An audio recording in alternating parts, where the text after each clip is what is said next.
The right time to lowball a seller in the real estate market that we're currently in is going to be very particular. At least in the Cleveland area where we're at, we are still in multiple offer situations pretty often. That is definitely not a time to lowball the seller unless you're all cash. You can go below the list price and still have a pretty good shot at winning as long as your contingencies are okay. But when it is okay to truly lowball a seller is when the house has been sitting on the market for a significant amount of time. Right now, a significant amount of time here is right around that 14-day mark. We're coming out of the winter sales slump, so time on the market is going to get a little bit shorter, but anything over 14 days on the market, I would say to offer less on it, because there could be a couple things wrong with that listing. It could be overpriced, it could have something significantly wrong with it, or the listing's just bad and it was poorly marketed. So right now, those houses are the ones where you're going to be getting the best deals.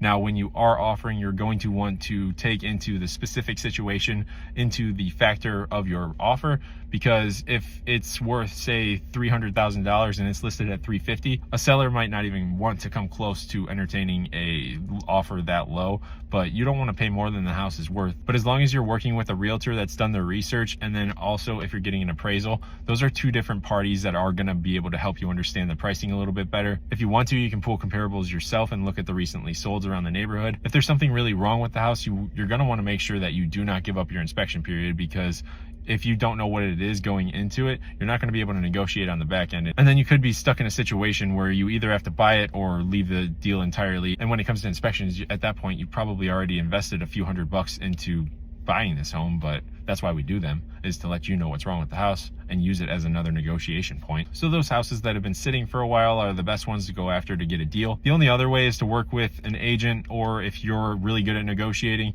work with someone who is an absolute shark in that regard, so that way they can get it while it's still fresh on the market. But from what I'm seeing, if a lowball comes in right off the bat, I'm telling them to wait. If it sits for a week, then maybe I'm considering it. But waiting is another game that you can play. The longer it sits on the market, the more doubt they're going to have, and then they're going to get in their own head, and you can use that to your advantage for getting a deal. I just watched it happen for a house that was listed at $350,000. I told my buyer to offer $320,000 or so on it, and within a week or two, it dropped to $315,000, which was in my client's price range. So all of this goes to say that if you're lowballing a seller, you're probably going to be playing some sort of waiting game, or you're going to be focusing on finding houses that you are the only offer, because that's where you're going to have all of your leverage. So happy hunting out there. I hope you get a deal, because buying right now is going to set you up for life.